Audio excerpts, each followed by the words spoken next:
Welcome back to the channel, everybody, and today we are finally going to take a look at this Bell 206 crash over the Hudson River in New York City. Lots of energy and emotion surrounding this accident, which is why I've been waiting a bit to publish it.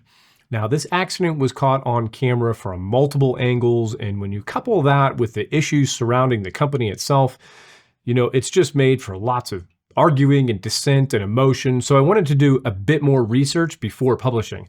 Nonetheless, I'm going to talk about a few things that you've probably already heard from a lot of really smart people, but probably some added info that you may not have heard. So stick around and I'll get into it. New York City helicopter tour crash coming up.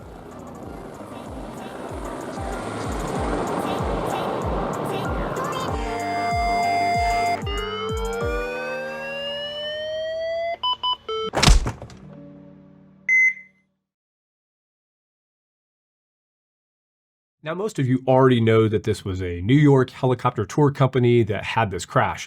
Now, the helicopter itself, I believe, was owned by Meridian Helicopters out of Lafayette, Louisiana, who I believe probably leased the helicopter back to New York Helicopter Tours, whose website used to look like this, but now it looks like this. The issues with the company seem pretty rampant, and it appears that they have shut down. And now it's even sort of becoming a political issue, with Senator Chuck Schumer quickly getting in there and making some pretty bold claims early on. Nonetheless, none of that is going to be the topic of this discussion. Now, this was a Bell 206 Long Ranger L4 model. Not uncommon to this channel because it's heavily used in air medical, with tail number November 216 Mike Hotel. And this helicopter was built in 2004 and had more than 12,000 hours on the airframe. And for all intents and purposes, a Bell 206 built in 2004 is actually a newer Bell 206 because they've been making this thing for like 40 or 50 years. Now, the L4 model is powered by the Rolls-Royce 250 C30P turboshaft engine that makes a little over 700 horsepower and really is one of the greatest and trusted turboshaft engines that's ever been built. Now, according to the FAA records, this aircraft did have a maintenance issue last year sometime involving its transmission, where there was metal found in the oil. Now, the helicopter would not have been able to fly without resolving that issue. And if metal remained in the oil, it should have and would have shown up with a chip detector as a chip light warning for the pilot, sometime between last year and this March. But either way, more on that later. Now, the helicopter was flown by pilot Sean Johnson, who was a Chicago native and was a Navy veteran, but actually was not a pilot in the Navy. He actually got out of the Navy and got into flight school all on his own. It was always a dream of his, and he ended up doing some firefighting work. He did a bunch of tours out in Las Vegas, and eventually got this job as a helicopter tour job in New York City with New York Helicopters. Now, these tour jobs are some of the most popular jobs for newer helicopter pilots because, while they're not really making a whole bunch of cash, they are racking up tons of hours at the expense of the tour operator.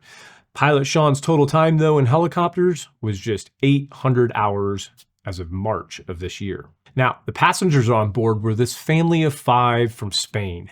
This is the actual picture of them just before the flight where they took off from the downtown Manhattan heliport.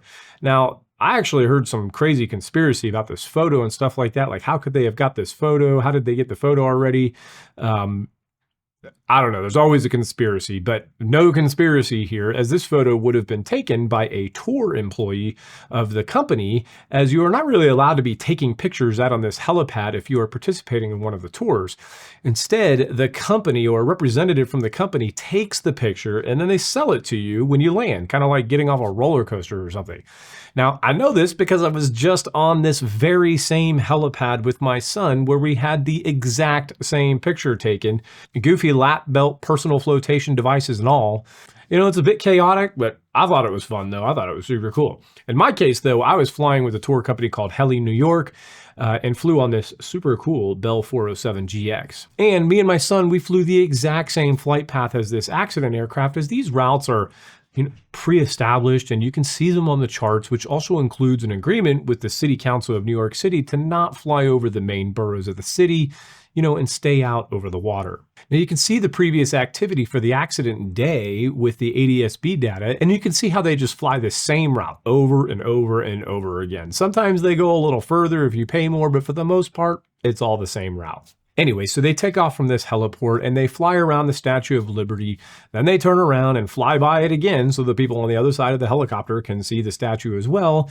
And then they head up the west coast of Manhattan at about around 1,100 feet above the ground and about 100 knot speed until they get to the GW Bridge, where they turn around and hug the east coast of New Jersey.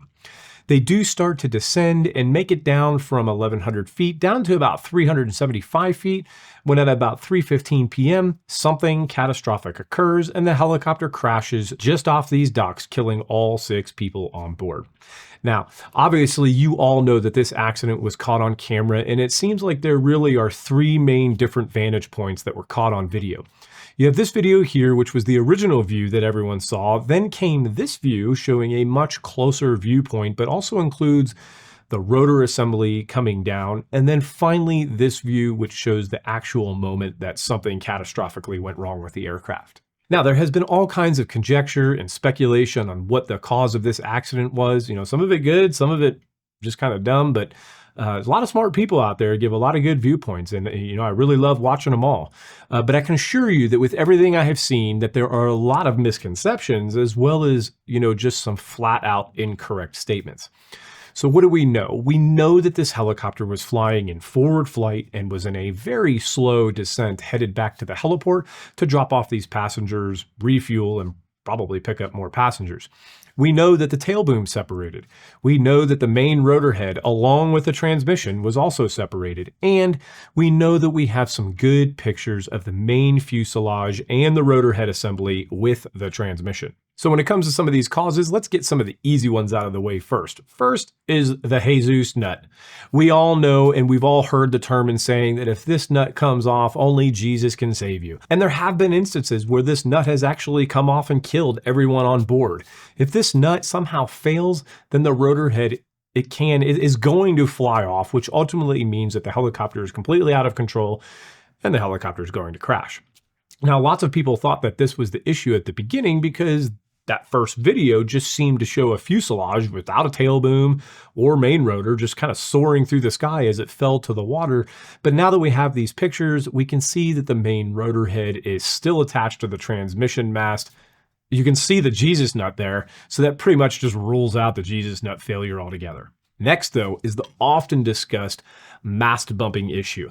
Now, you're going to have to stick with me through this one because I'm going to tell you right now up front that contrary to popular belief, this actually could be a cause of this accident.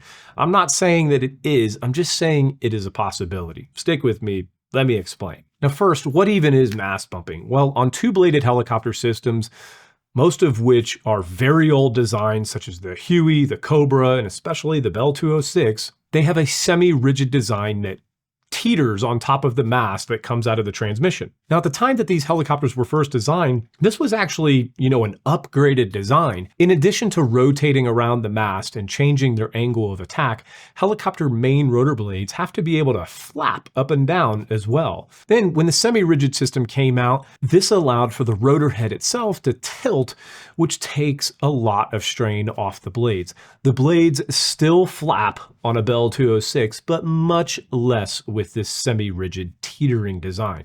However, one major drawback of this design is that because the rotor head itself can teeter, it can actually teeter too much, and if it does teeter too much, this can lead to the rotor head itself, or more specifically, the rotor head stops actually contacting or bumping the main transmission mast.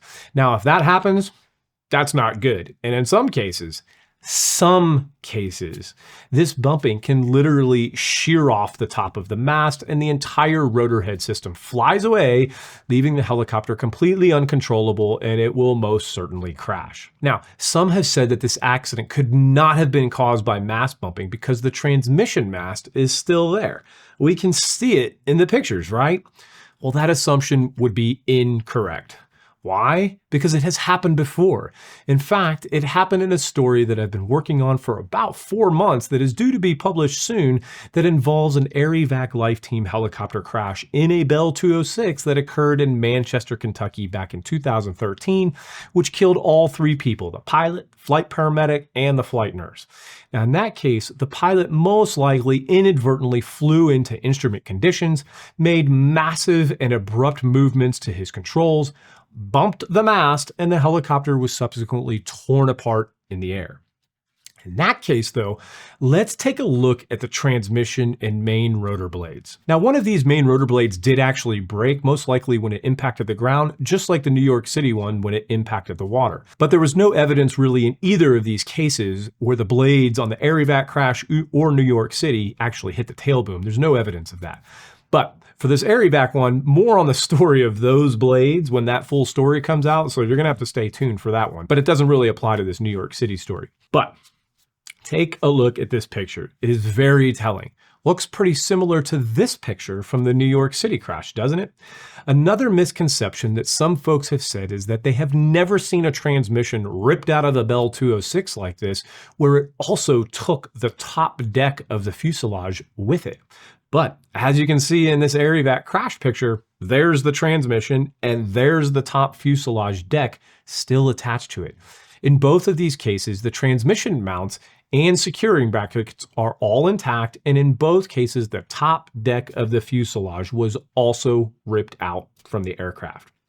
Now, you might be asking, if this Air Evac Life Team crash was a mast bump, then how did the main mast stay intact and attached to the transmission? Well, in this case, it wasn't the mast actually breaking or being sheared off that ended up causing the crash. It was the bending of the shaft. You can see here in this photo that the main mast is actually bent in 2 places.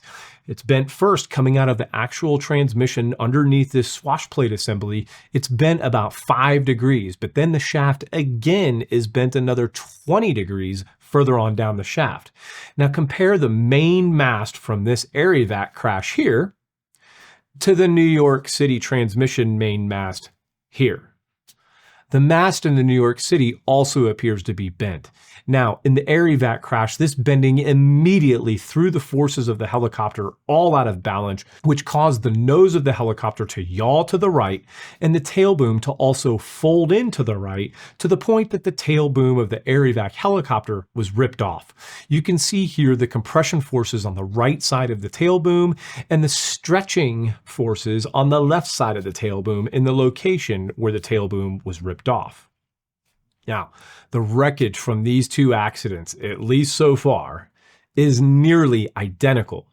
Now, what can actually cause a mast bump, though? The shortest way of saying it is that literally any extreme and abrupt movement of the cyclic, usually in addition to the helicopter rolling in the opposite direction, can cause excessive blade flap, which can ultimately lead to the mast being bumped and then some type of catastrophic damage occurring. Now, usually a mast bump occurs when there is some form of negative G or very low G situation where the main rotors are unloaded and are in a sense kind of not pushing any air down. Now, the most common situation for this type of negative G would be where a helicopter would be in some form of a negative G pushover, such as cresting over a hill or a mountaintop, and in these situations, the rotors become unloaded. The helicopter will then end up rolling to the right, and a pilot may make the incorrect decision to counter that roll by abruptly pushing the cyclic to the left, which can quickly lead to a mast bump situation. Now, in this New York City accident, I do not see any type of negative G pushover situation because it seems pretty obvious that they were flying in a straight line. However, they were preparing to land and they were descending a little bit, but their G situation was probably still above 0.5 Gs, which means it would most likely be pretty difficult to unload the rotors with such a fast forward speed and a slow descent rate. But lest we forget that a mast bump can occur in other situations as well. Another situation can be where the engine fails. In a Bell 206, when there is an engine failure, the pilot would need to immediately lower the collective and begin an auto rotation procedure to keep the main rotor blades loaded and spinning. But in a Bell 206, if the pilot does not immediately lower that collective, the main rotors will slow down, and among a bunch of other things that will occur, it may induce a slight roll to the left, which again, if the pilot then incorrectly tries to counteract this left roll with an abrupt right movement of the cyclic, then a mast bump situation again could occur. Could that have happened here? Possibly. We do not know anything about whether this engine failed, and it is possible, especially with a pilot with just 800 hours who may not have had the experience or training to quickly identify the engine failure and lower the collective immediately. Lastly, a mast bump could also occur if the tail rotor flies off or simply stops working altogether due to a broken drive shaft or some other failure of the tail rotor or the tail rotor gearbox, which in that situation could cause the helicopter to quickly yaw to the right, which is what we see in the video, and slightly roll to the left, which we can't really tell in the video.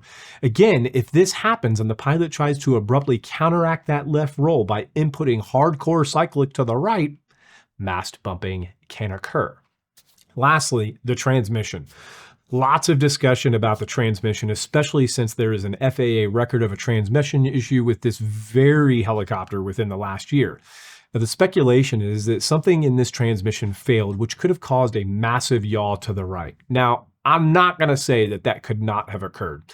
I will acknowledge that that certainly could have occurred, but man, oh man, are these transmissions nearly bulletproof in a Bell 206.